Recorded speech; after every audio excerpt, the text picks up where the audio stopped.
There you see now how all your so-called power comes to absolutely nothing.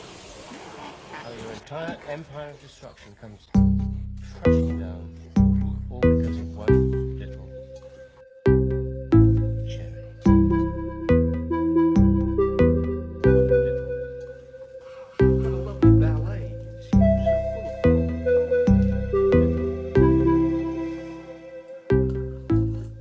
Hi, it's Mo. It is Sunday, April 26th, and yesterday we went to the Lambertville, New Jersey book sale. This is like Friends of the Lambertville Library, I think, put it on, but it's like in this huge fairgrounds, this giant building.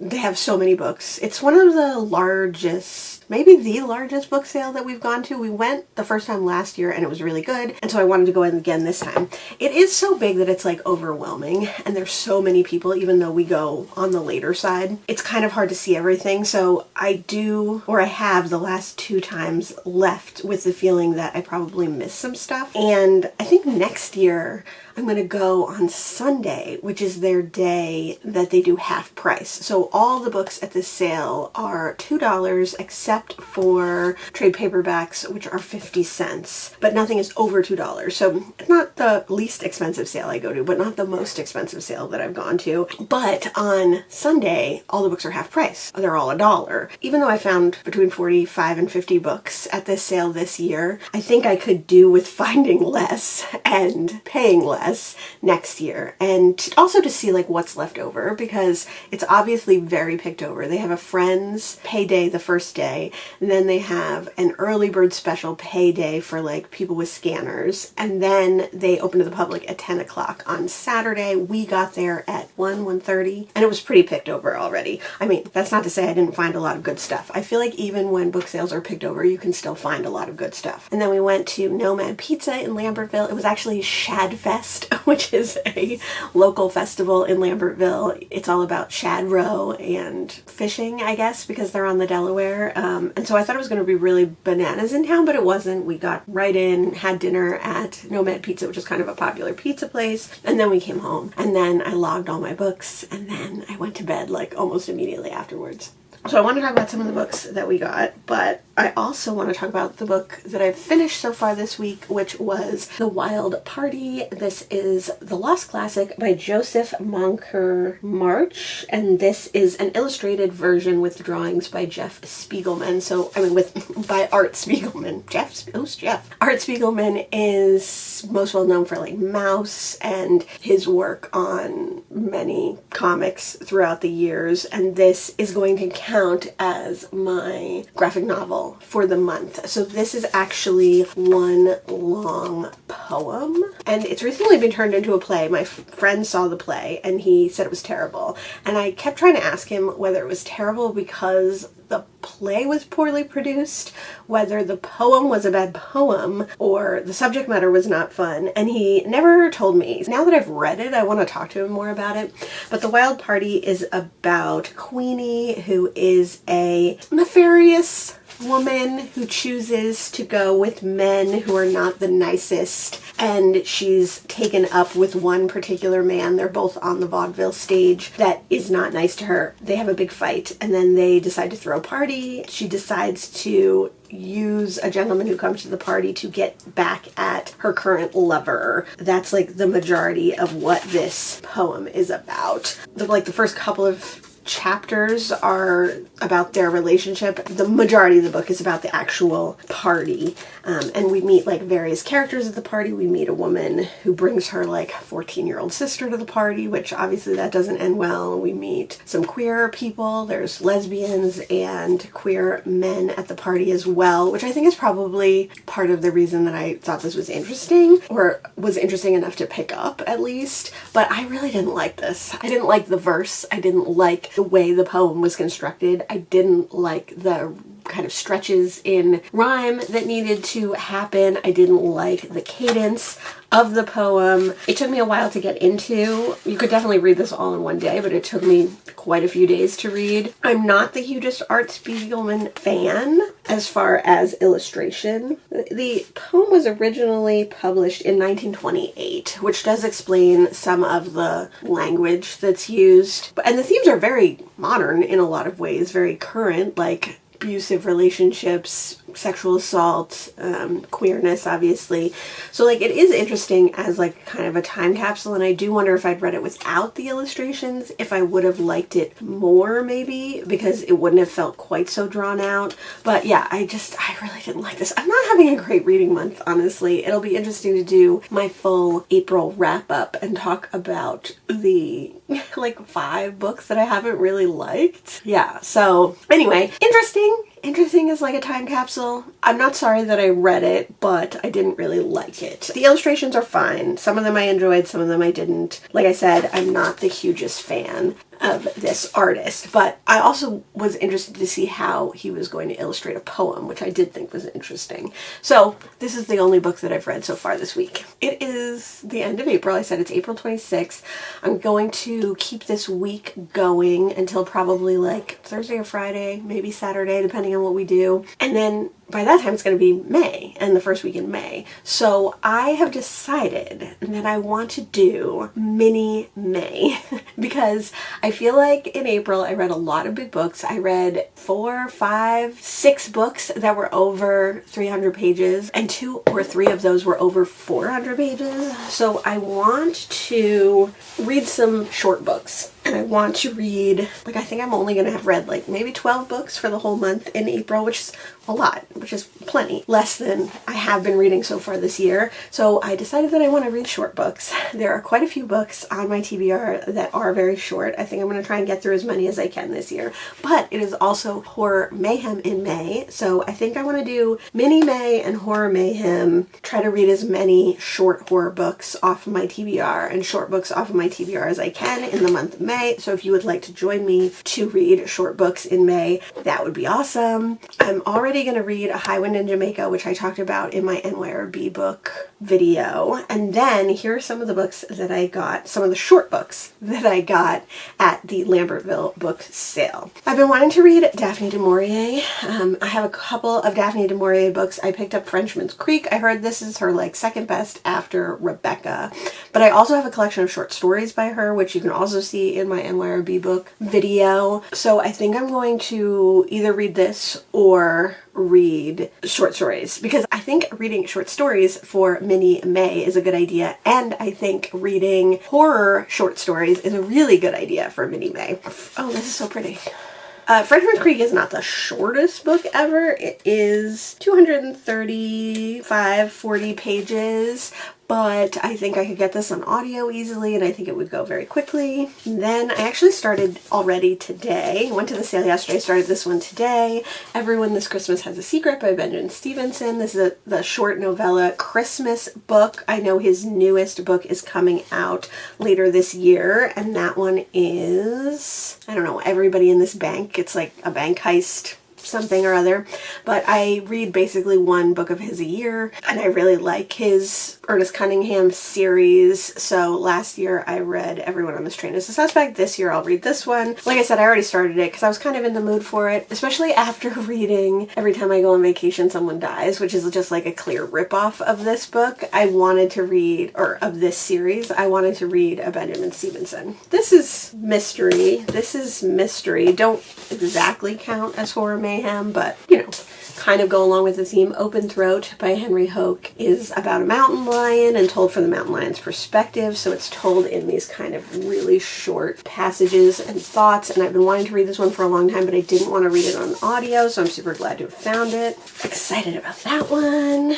Also not horror, I picked up At the Bottom of the River by Jamaica Kincaid. I think this is just one of her fictions. I have quite a few of her novels to read, but this one is extremely short, so I thought that would be good. I picked up a nonfiction, My Father Frank Lloyd Wright by John Lloyd Wright, and this one, I don't know, just seems interesting too. I don't really know. I mean, I like Frank Lloyd Wright as an architect, but I don't really know much about his life. I kind of like the idea of a biography or a memoir of a famous person, but as told through the lens of like their child. I think that's interesting because I've read quite a few memoirs about children and parents, but you know, their mom was just somebody, you know, was just a person, not necessarily someone famous. So I think this could be interesting.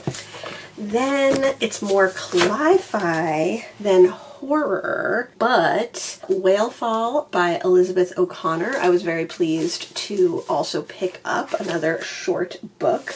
This one was a pricier one. It was on their like whatever popular table. So this one was $4, but $4 for a hardcover is still pretty good. Maybe horror adjacent is Switch by A.S. King. I think this is a haunted house, and A.S. King, I believe, is a non-binary author. I also have Dig by A.S. King. I've been wanting to read A.S. King for a while, and this one was really intriguing for me. I think this is, I don't think it's straight horror, but I think it has like unsettling sci-fi elements. The one horror that I did get was Midnight on Beacon Street. This is by Emily Ruth Verona, and this is set in the 90s, I believe, and I think this is like a true horror. So those are the short books. Look how pretty these are together. Those are some of the books that I got at the Lambertville Book Sale. Some of the books that I might read for Mini May, some of which are horror that can count for horror mayhem. But I also wanted to show you a couple of books that I got that are going to go either on my red shelf because I've already read them, or my collection shelf. The first of which is Kim Ji Young, born in 1982 by Chu Nam Jo. I read this one a few years ago and I really loved it. I read it on audio. I would like to reread this one. It is nice and short, so I could do a reread of this for Mini May.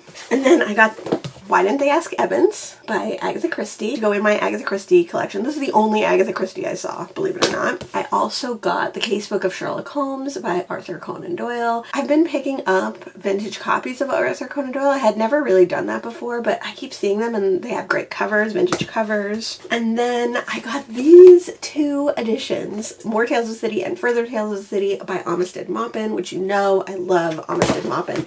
But these are old. They must have come out in the 70s or 80s, probably close to when these books actually came out. This is a queer series set in San Francisco that was originally serialized. Does it say when the edition was? Oh, this is, it's a first edition of this edition, and it does say 1980. I don't know if that's true or not, but like, how fantastic. I was hoping that these were graphic novels, but they're not. They're just the regular old story, but I thought that these were so amazing. I wish they had the first one, but now I'm definitely going to keep my eyes out for these because they're incredible. Yeah, they're just so good. So those are going to go in my Tales of the City collection. So yeah, those are the books that we got. Those are some of the books that we got. We got a lot of other books. I think I might also read for Horror Mayhem. I picked up Lock Every Door by Riley Sager, which I keep saying I'm not going to get any more Riley Sager and I'm not going to read any more Riley Sager.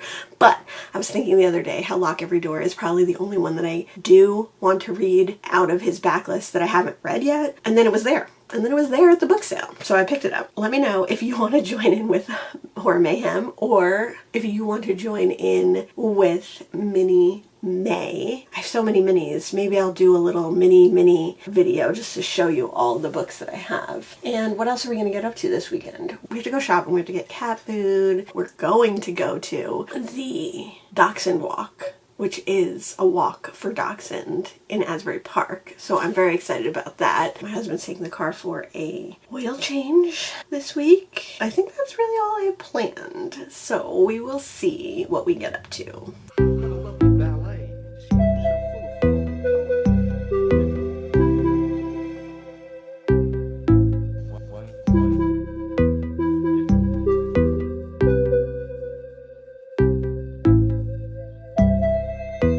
I got a package of my new shampoo bar. I'm about to take a shower, so I'm going to open my new shampoo bar. Shampoo bars are, I think, one of the easiest zero waste, low waste swaps you can do. They do take a little bit of getting used to. I think some people think that you can swap zero waste stuff one for one and never like have any learning curve or never like have any change that needs to happen, which I have not found to be exactly true, but I think that once you figure out the learning curve of the shampoo bars, they're really easy. And I think they're a great way to save money and a great way to get rid of plastic packaging. These are my favorite shampoo bars. They come from the Chagrin Valley Soap and Salve Co., which is out of Ohio. I actually found them one of the times that I was in Ohio. I found like a store that they were in. I don't know if it was their store now, I can't remember, or if they were just in a store, but they were local, so I was like, oh, I'm gonna buy one of these. And then I think these are some of the best shampoo bars I've ever used. I love the fragrances and the smells of the different ones. They're like not fragrance oil, they're like essential oil and actual ingredient based, so they don't have that weird chemical smell that I don't like. All their packaging is always just cardboard and paper, which is really nice. I got soap nuts, citrus, mint, olive babasu, which I don't know what babasu is, but cool, and chamomile citrus. I always get citrus ones because I love citrus, but I might try this olive one. I like olive soap as well. Oh, that's really interesting. It's got like a slightly medicinal smell, but I think I might go for that one. These are $12 each, which seems really steep. They used to be 10, but they will last me. I mean, now granted, I only wash my hair like twice a week, so if you wash your hair more, obviously they're going to last less time. They last me probably I don't know, 3. I mean, these 3 will last me at least a year. And I just buy 3 so that I can get the free shipping or a better price on shipping. It's just as easy to ship 3 as it is to ship 2. $36. I think I ended up spending like $48 total for these, but they'll last me a year. So if you divide that by whatever you want to divide it, I mean, if you want to divide it by 12, that's, you know, what is it, $4 a month? So not very much, good money saving, and also good for the environment.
It is Wednesday, April 29th, and I have finished 2 more books this week. The next book that I finished was Her Majesty's Royal Coven by Juno Dawson. I picked this up really recently at a Goodwill. You will have seen that in another weekly video. I don't know why. All April I've been in the mood for longer books, which is very rare for me, so I figured let's go with it. Coming in May, that is the opposite of that. I think I got like not even a quarter of the way through physically, and then I had to go somewhere, so I picked it up on audio, and I read the remainder of it on audio, and I really liked the audio narration. I'm not sure who did it, but it was quite good with different accents of the different witches. Her Majesty's Royal Coven is about a collection of young girls that are witches, and it is one of those stories where their witches are real. You know, they're a secret from the majority of, I think they're called mundanes in here, so like regular people like you and I, but somehow they have connection to like all the world leaders. The world governments know about them but keep them secret, and in return the witches like help with protection for various things. The way that the witches are tied to the real world, they have limitations on their powers, and in this one we're following these young girls who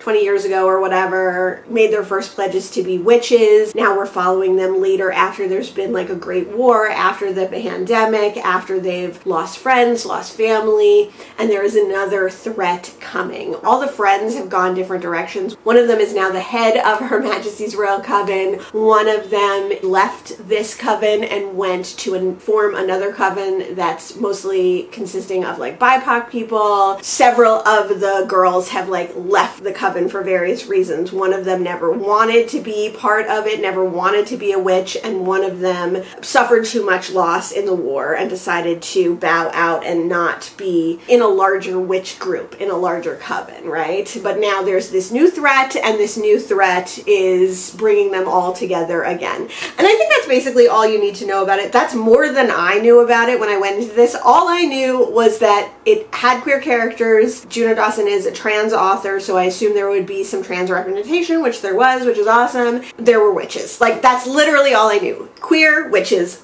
Sign me up. Like, I'm in. That's fine.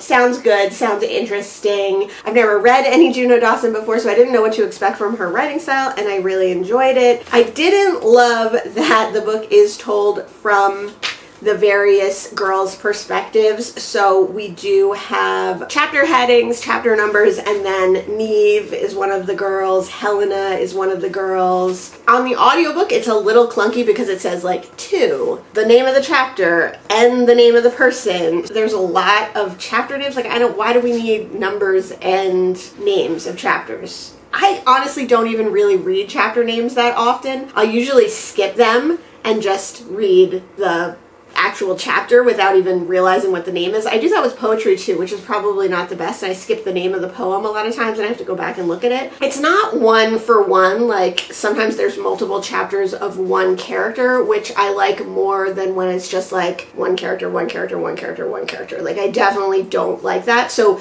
breaking it up was good. I liked that the girls' voices were all distinct. I liked the witch idea and the coven idea in many books that I've read, with the general idea of like helping to protect each other and empowerment of women and nature, matriarchal societies and things like that. In this particular version of the world, witches go to covens and warlocks, male witches, go to cabals. And so there is some talk about the divide of men and women, and obviously there being trans characters, there's talk of that as well. Like, where do you end up? Does it make sense to be divided like that? Like, does that cause problems? So overall, I enjoyed the story, except there's like a big issue in this book, and I won't go into it for spoiler reasons, but it's just very on the nose, the way the characters talk about it and the divide that happens between some of these friends.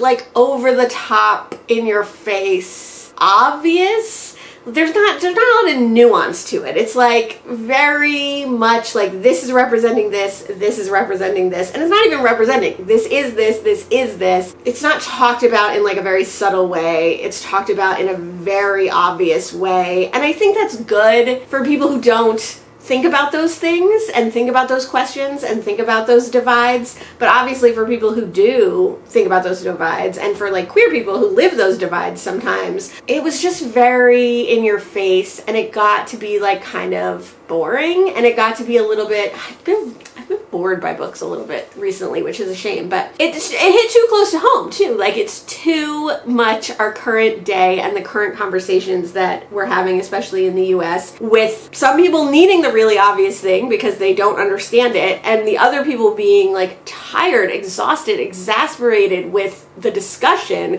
and like that's where I fall on that side. So reading this was a little bit exhausting, which made it a little bit tedious, which made it a little bit boring. But I will say that that's not the majority of the book. So once I got past, it's not even that you get past it, because it does run throughout the book, but once you get to more of the witchy stuff and more the character development and less about those particular like issues, then it is interesting, and I really did like it. And I will say, I don't know, I guess I don't read a lot of series because I haven't had this experience recently, but wow, the last chapter of this ended on a cliffhanger. So spoilers for that. If you don't like cliffhangers, maybe that's a good thing to know. This is a series. There's one other full-length novel, and then there's a novella, and another full-length novel is coming out this year, I think. So I definitely want to read the next in the series. And like I was saying, I guess I just don't read a lot of series like that. I read a lot of like cozy mystery series where maybe there is a through line, but it doesn't ever end on a cliffhanger because the mystery itself is like wrapped up, the main mystery of the book. And then maybe there's a through line running through the back that continues. But I don't read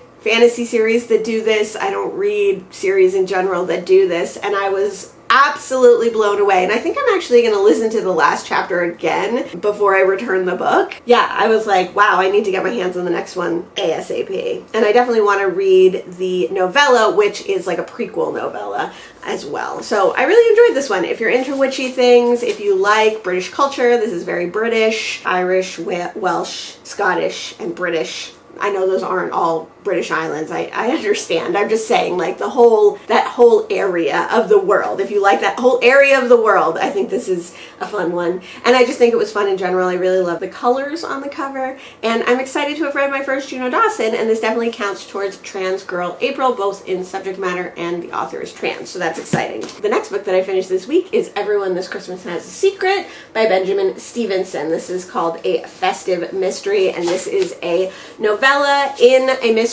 series that started with Everyone in My Family Has Killed Someone. I didn't know I was going to like Everyone in My Family Has Killed Someone, but I ended up really liking it. Last year I read the second book, and then I just found this one and I wanted to read it right away. Partly because I know his new book is coming out this year and hopefully I can get my hands on it sooner than later, although my guess is that I won't read it till 2027. And partly because earlier this month I read Every Time I Go on Vacation Someone Dies, and I kind of hated it, and then it made me question whether I liked these books as much as I did. I didn't hate Every Time I Go on Vacation, which is by Catherine Mack. It's just a ripoff of these books. Like, it was written after these books, the same direct-to-reader mystery style. It's a mystery author, which our main character in this series, Ernest Cunningham, which is called the Ernest Cunningham series, isn't a writer exactly. Let's go back to the beginning. Ernest Cunningham writes books about books. He writes books that you can buy online about mystery writing and about mysteries. So he knows all the rules, especially of Golden Age mysteries, and he adheres to those rules within his own books. In the first book, Everyone in My Family Has Killed Someone, he goes to a family reunion of sorts, and everyone in his family has killed someone. So we learn all about that. And then in the next book, Everyone on this train is a suspect. He's written a book about the first book, which is the book that we read in Everyone in My Family Has Killed Someone. He's going on tour for that book on a train ride tour, and everyone on the train is a suspect. In this book, he is talking about the rules of the Christmas mystery, or the Christmas special, or the holiday special that often appear in classic mysteries, shows, and books, and all sorts of things. So it's very, very cute. Very, very cute. Very self-aware, very direct-to-reader, very in on the joke, but clever and smart. I do like these books. I did not like every time I go on vacation, someone dies. A lot of people complain about this one that it's not Christmassy enough. I don't care about that really, but I thought that it was Christmassy. There's often lists in his books. There's often visual mixed media things. And in this one, it's a advent calendar. So as the chapters go on, the advent calendar gets filled in, which I thought was really cute and very Christmassy. I mean, I think there's a difference between Christmas probably in Australia and in the UK or the US, which I think might be part of people's problems, that it doesn't feel Christmassy enough to them because there's no like winter wonderland and snow, because it's not winter when Christmas happens in Australia. So this talks about it being really hot. So I think if you were Australian, this might hit more Christmassy than it did for Western readers. I did really enjoy it. I thought it was really fun. It was just really obvious. I mean, it's hard to do a lot in a short novella. I liked the gimmicks. I liked the mixed media part. I liked pretty much all of it, but just very, very obvious mystery, I think, was the problem with this one. But overall, I do enjoy these, and I will definitely continue on in this series. Those are 2 more books that I read this week. It is, like I said, the 29th, so I have today and tomorrow. I'm currently reading The Glory of Their Times on audio. I'm also reading Love Poems by Anne Sexton, which is interesting, and I want to talk about if I finish that book this week. If not, I'll talk about it next week. And then I also started The Wedding by Dorothy West, I believe is the author of that one. I might finish another book or 2 in the next 2 days, or I might not. We'll pause there and I'll come back and finish this video whether I read something else or not.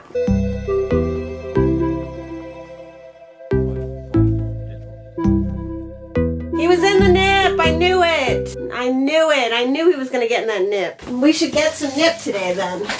Hi, it is the end of the week. It's past the end of the week, actually. I totally missed updating the last part of this video, so we're doing it now, and I read 2 more books in the end of April. I finished The Glory of Their Times, the story of the early days of baseball told by the men who played it, by Lawrence S. Ritter. I'm reading this for a baseball vlog. I just picked up recently another baseball book, so I'm going to include that in the vlog as well. This is a nonfiction interview style book told in parts with the baseballer who is interviewed by Ritter, but like the Ritter interview part is taken out, so like the questions are taken out. So it just feels like the baseballer is actually talking to the reader. I started reading this one physically, and then I transferred to the audio, and the audio is actually more of the actual interviews. You get to hear the baseballers talking, and these men were playing baseball in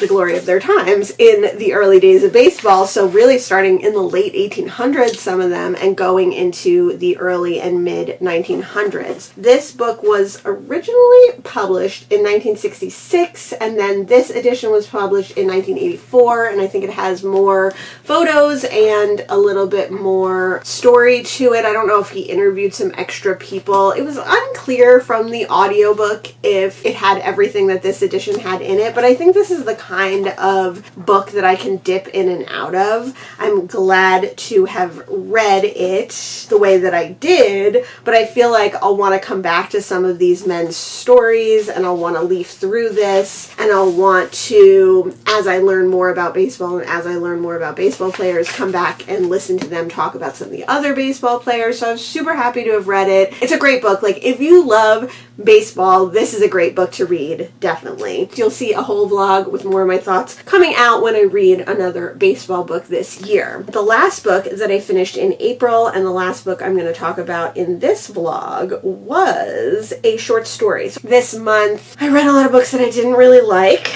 or I didn't love, certainly. I didn't know what to read one day when I was at work, so I went ahead and read one of the books that I have downloaded for a limited time only by Peng Shepard. This is a time traveler's passport story collection, so a bunch of different authors have short stories about time travel, and this one by Peng Shepard is about a man who a friend of his offers him a job in a company that doesn't exist yet. As we meet him, he's reflecting back on why the friend offered him this job and what this job has meant for him, and even though he is always asking to change positions in this job, why he's stuck in the same position. And it turns out that this job is a time travel job, and I think that's all you really need to know about this story. It was definitely one of the sadder stories in these stories that I've read. A lot of them are sad, or at least some of them can be sad, but this one was pretty sad. I did really like it. It was very simply written. This is the first Peng Shepard that I've read, and I know they do a lot of like soft sci-fi like this and time travel books like this, so I am interested in reading more of their work. One of the reasons that I love to read these short stories is because you get to taste test authors and you get to try authors that you've never tried before, so I really love that. This week I read 5 books. Some of them I really liked. Some of them I thought were okay. Some of them I didn't love that much, I guess. We had an eventful week. We had a very eventful week because we went to the Lambertville Book Sale, which was crazy. We went to the Dachshund parade. One time when we first moved here, we were sitting on the boardwalk in April or May. One of our favorite things to do is sit on the boardwalk and dog watch, but all of a sudden all these dachshund, all these wiener dogs started walking by, and it was like one of the best moments of my life because there were hundreds of wiener dogs, and we just happened to stumble upon the wiener dog meetup, the wiener dog parade, the dachshund parade. But this year I knew it was happening, so we made a point to go out. We didn't see a ton. We kind of went later in the day. I thought there'd be more walking around, but there were not as many as I had hoped, but we did get to see a lot of dachshund, which is super fun. It really is one of the best parts of living here, is being able to walk down, sit on the boardwalk, and dog watch. I feel like it was a really busy week work-wise. I feel like I have not been in April in a good flow with work and with doing videos and with living life. And I feel like my seasonal depression every year lasts longer and longer into the spring. But at the end of this week, I'm feeling a little bit better. It's definitely sunnier and nicer and more spring-like, and it was pretty spring-like last week. So I'm excited to get into like the really nice weather. I talked about Mini May and the idea for a Mini May Readathon, and in the time between updates of this video, I did implement that plan, and so I have created the Mini May Readathon. I will leave the links to all that listed down below, but I think that is going to be all from me this week, and you will see my April wrap-up coming soon. Let me know if you've read any of the books that I mentioned here. Let me know what you thought of them. Thanks so much for joining me this week, and I'll see you in the next one. Bye!